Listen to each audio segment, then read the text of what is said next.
Welcome to Aakash GS classes. Aakash GS classes में आपका स्वागत है दोस्तों। आज मैं करवाने वाला हूँ पॉलिटिकल साइंस, सिविक्स और कुछ ज्योग्राफी के दो इम्पॉर्टेंट क्वेश्चन हैं, तो उन्हें मैं करवा देता हूँ।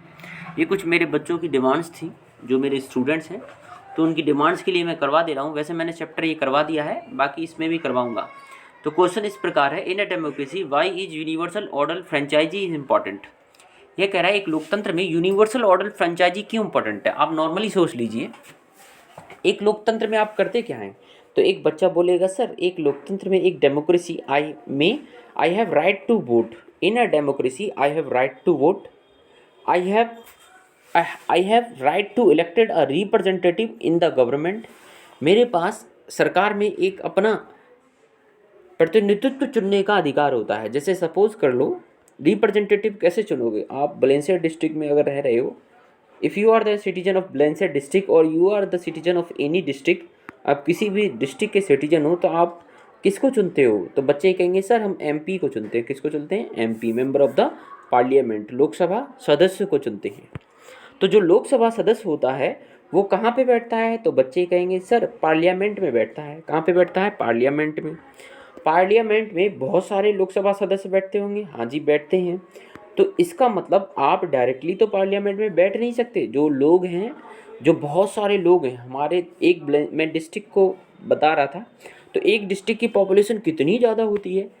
तो आप सोचिए, इतने सारे लोग पार्लियामेंट यानी संसद में तो बैठ नहीं सकते। तो इतने सारे लोग संसद में नहीं बैठ सकते, इसलिए वो सिर्फ एक इंसान का चुनाव करते हैं, एक व्यक्ति का चुनाव करते हैं। और वो जो व्यक्ति होता है वह इनडायरेक्टली लोगों का क्या करता है? प्रतिनिधित्व करता है, ठीक है, रिप्रेजेंटेटिव करता है। यही डेमोक्रेसी है, ठीक है।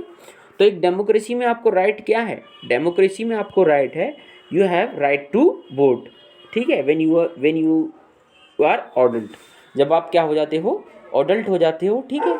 तो आप इसका आंसर ऐसे देना, in a democracy universal ordered franchise is important because it is based upon the equality. जो यूनिवर्सल ऑर्डर्ड फ्रेंचाइजी है वो इक्वेलिटी पर बेसिस है। किस पर बेस है? इक्वेलिटी। इक्वेलिटी मतलब समानता पर क्या है? बेस है, समानता पर आधारित है। और इक्वेलिटी का जो हमारे भारतीय संविधान में, इंडियन कॉन्स्टिट्यूशन में आर्टिकल 15 अनुच्छेद 15 में इसके बारे में बताया गया है, ठीक है।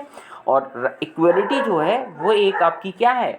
एक आपकी फंडामेंटल राइट है, ठीक है, आपका मौलिक अधिकार है, ठीक है, आपका मौलिक अधिकार है, इसे आपसे कोई छीन नहीं सकता। तो यूनिवर्सल ऑर्डर फ्रेंचाइजी जो है इक्वलिटी पर बेस है। प्रत्येक सिटीजन या प्रत्येक नागरिक, प्रत्येक ऑडल्ट यानी प्रत्येक वयस्क पुरुष या महिला जो है उसे वन वोट यानी उसकी वोट की वैल्यू सिर्फ एक बार होती है, उसे वोट देने का अधिकार है। और उसकी वोट की जो वैल्यू होती है केवल एक बार अंकित की जाएगी। ईच ऑडल्ट हैव वन वोट, प्रत्येक वयस्क के पास एक वोट देने का अधिकार होता है। यही यूनिवर्सल ऑर्डर्ड फ्रेंचाइजी है, ठीक है। अब नेक्स्ट क्वेश्चन है, इसे भी समझा दूं बच्चों। Which are the major components of environments. ये ज्योग्राफी का एक क्वेश्चन है। तो कह रहा है जो इन्वायरमेंट मतलब पर्यावरण के जो कुछ मुख्य कंपोनेंट्स होते हैं, घटक होते हैं, वे कौन कौन से हैं? मुख्य घटक, मेजर मतलब मुख्य, ठीक है।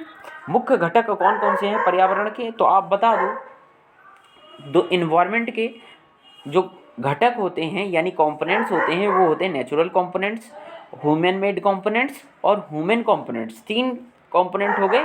नेचुरल कंपोनेंट्स जो नेचुरली हैं, जो प्रकृति ने बनाए हैं, जैसे वाटर है, एयर है एंड लिविंग थिंग्स, ये सारे के सारे नेचुरल कंपोनेंट्स हैं। वाटर मतलब पानी, एयर मतलब हवा, लिविंग थिंग्स मतलब जीवित प्राणी या पेड़ पौधे, इसके अंतर्गत वे सभी आएंगे, जीव आएंगे और पेड़ पौधे आएंगे। ह्यूमन मेड कंपोनेंट्स जिन्हें इंसान ने बनाया है, जैसे पंखे हैं, टेबल हैं, चेयर हैं, और भी ह्यूमन मेड कंपोनेंट्स आप ले लो जो इन्वायरमेंट में प्रेजेंट है, ठीक है। ह्यूमन कंपोनेंट्स, ह्यूमन पॉपुलेशन, ठीक है, ह्यूमन पॉपुलेशन, ठीक है। तो इन्हें आप तैयार कर लीजिएगा इन शॉर्ट, और आपको क्लास मिल जाएगी इंडियन पॉलिटी की, जो सिर्फ आप क्लास 8th के लिए इंपॉर्टेंट नहीं है, बल्कि वो IAS प्रीलिम्स के लिए मैं करवाऊँगा, ठीक है बच्चों। नेक्स्ट आपको 1 नवंबर को वो क्लास मिलेगी। Thank you very much.